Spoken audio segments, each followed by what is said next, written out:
Day 27. We've just finished the questioning of Mark Metcalf at the undercover policing inquiry. Mark Metcalf was an activist with the Colin Roach Centre and numerous other groups that was targeted by the undercover police officer Mark Jenner. I'm joined by Kate Wilson of Police Spies Out of Lives. What did you make of what we've heard from Mark Metcalf? I mean, we heard a lot about football. We did hear a lot about football. And as a born and bred Newcastle fan myself, obviously. Oh, okay, I didn't know. Yes, right. Yeah, okay. And an anarchist. So. Yes, yeah. And I mean, he said the only thing worse than being called an anarchist was being called a Newcastle fan. So right, yeah. So yeah, but doubly anyway, bad. We heard a lot about football. We also heard about anti-fascism, his views on anti-fascism. I get a sense that Mark Metcalf and I would have disagreed politically on a lot of things over the years. Yeah, I think so. But, similar, yeah. But he came across as somebody with a lot of moral integrity who'd done a lot of good stuff.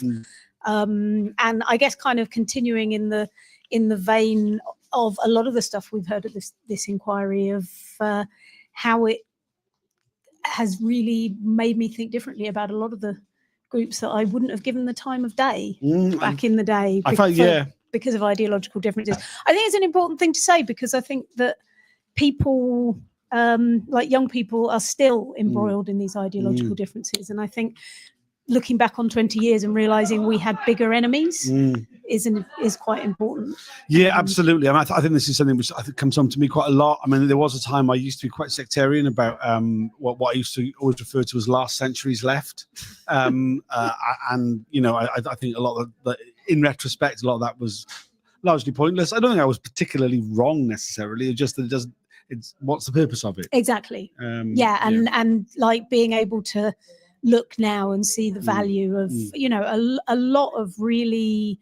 I mean, he obviously did a lot of really important work, and he touched on so many things in like over the day, talking about you know the Turkish and Kurdish struggles, and talking about. He got very emotional. When he talked about the death of Joy Gardner, he obviously knew Joy Gardner before she died, and domestic violence. Yeah, there were a lot of issues that they worked on, and the Colin Roach Centre was obviously a really important space.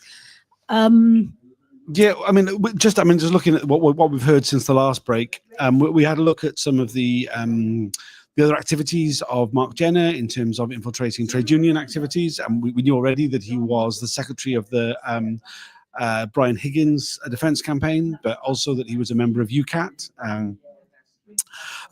Mark Metcalf was quite dismissive about Mark Jenner's involvement in trade union activity, though he did attend some pickets and some other things. He said he didn't really have he didn't have the knowledge in order to engage properly. Yeah, I mean, that's quite a common theme when you hit there's a kind of superficiality to a lot of this involvement where maybe he would talk more about his trade union activity to people who weren't involved in trade union activity because it gave him credibility. But actually, if you were involved in trade union activity, you see that it's quite superficial the way that the spy cops get involved. I mean, there was also a quite impassioned speech from Mark Metcalf from the witness box about how he's really not the person to be asked about the blacklisting.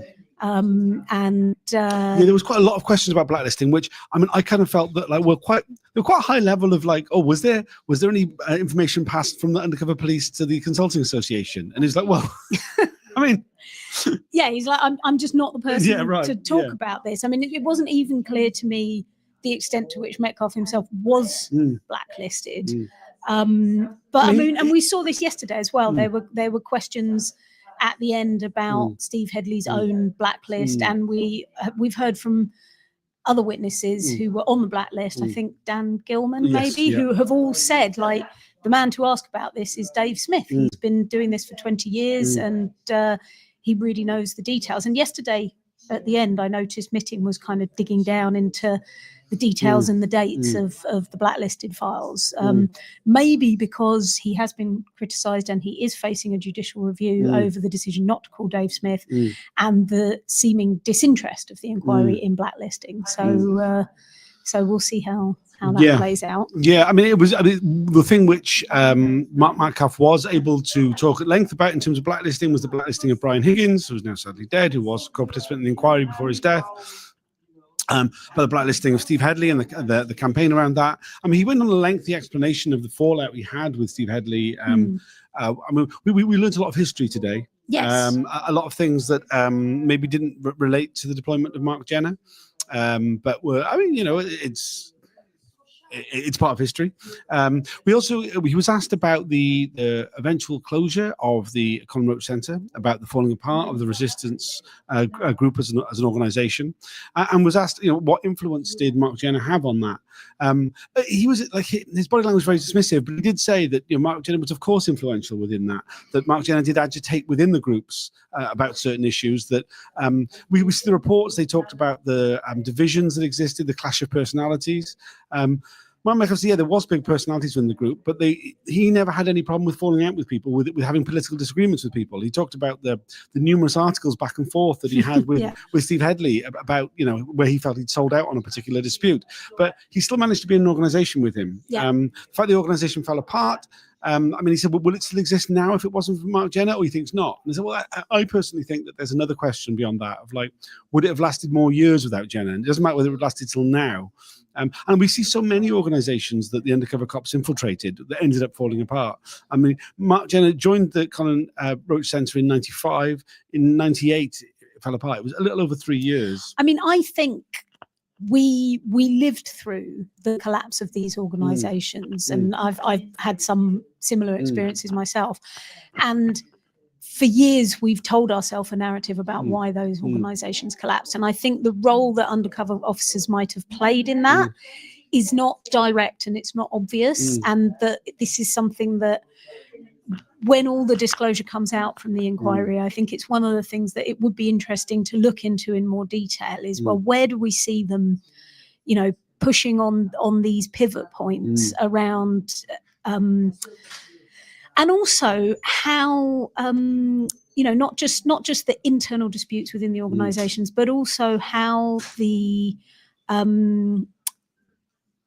intelligence-driven, intelligence-led overt repression and over policing of organisations leads to people burning out, people being traumatized, people not wanting to come back, and organisations falling apart. I think it's not as clear as or, you know, that some of the kind of agent provocateurism and taking organisations towards kind of more radical, more criminal directions, because that is one of the things that eventually leads to organisations, you know, crashing and burning.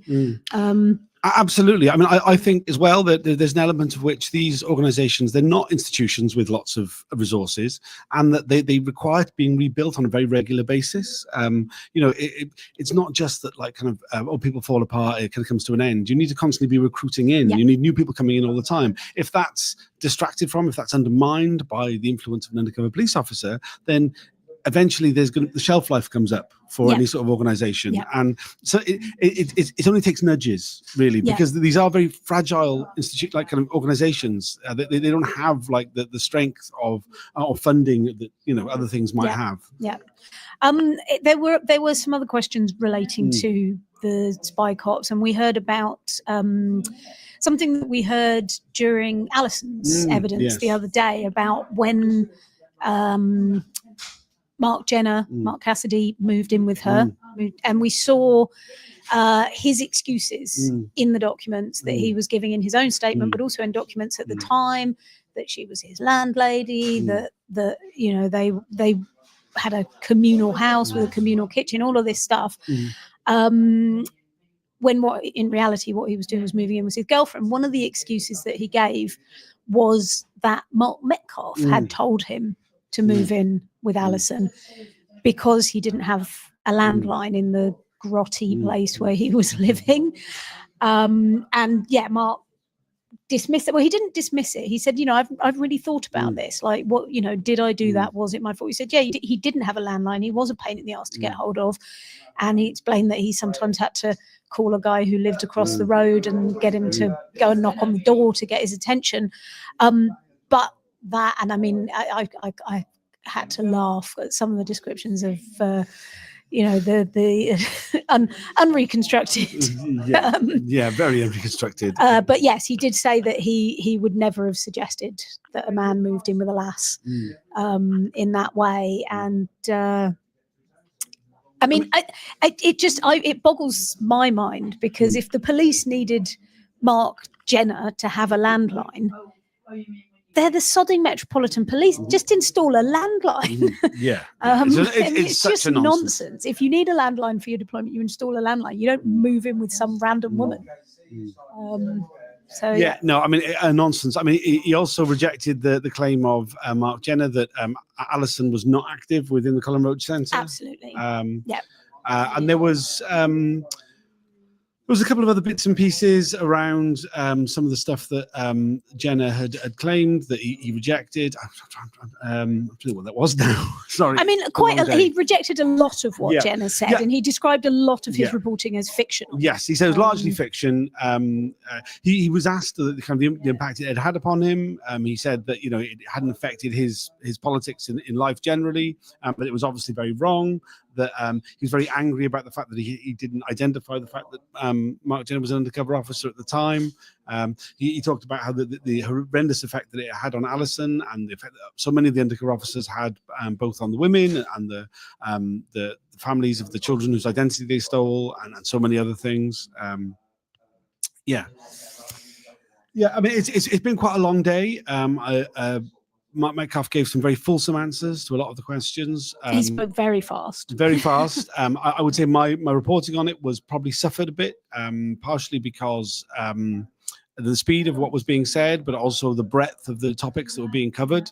I think I pretty much reported on everything that related to Mark Jenner that was mentioned, but I may have missed out quite a lot of other things. I mean, if you do want to catch up, though there were quite a few breaches, the majority of the broadcast is available to watch. There'll be a transcript which comes out, who knows? And the inquiry has said that they are splicing back in the bits from the breaches that get lost in the live broadcast, but that in theory they should be filling those gaps back in, so the broadcast only goes down for the few seconds where the actual breach was made. I mean, that's good, because that hasn't always been the case. That's something that I think we've won, and we need to keep pushing on. So if you notice that any of these broadcasts are missing big chunks, we lose at least 13 minutes every time there's a breach on the live broadcast, but that should now be being cut back in. And I would remind people that when this inquiry started, they weren't broadcasting anything. They weren't even keeping the video of the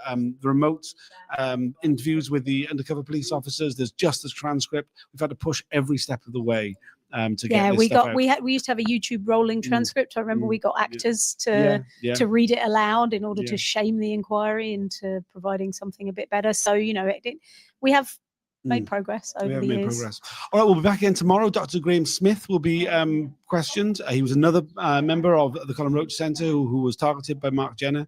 Then we're back again after that on Monday with Mark Jenner himself, who will be giving 4 days of evidence before the inquiry gets to the end of phase 1 and takes a break until February. And I'm off back on tour. Oh yes, where are you going next?